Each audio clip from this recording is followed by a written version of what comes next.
Hi, I'm just going to show you a quick video on how to access the rear strut tower bolts. You can't get them from inside the trunk.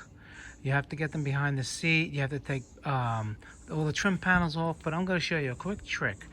Obviously, to get the bottom off, you take the wheel off and you'll see the bolts for the strut tower. That's pretty self-explanatory. Okay, so now we're going to come in the car.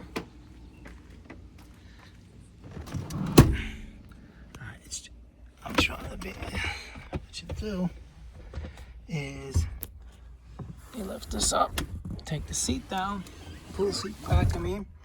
Now the shock tower is in between here and here. There's a little piece of plastic here.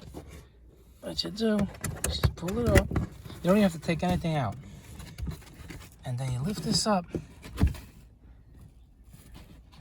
and you can see them. They're right in there. 1, 2, 3. Very easy to get to. With a wrench, you take them 3 off. You don't have to touch anything. You don't have to do any kind of trim back here. You just pull that back, and when you're done, you install it. You just clip this back. You just push it in behind the plastic, and you're good to go. You close the seat. Done. Very simple video. This is MotorCarNut 2020. Please give me a like, subscribe. I'm going to have plenty of videos in the future. Hundreds and hundreds of videos of every car aspect, all different types of cars.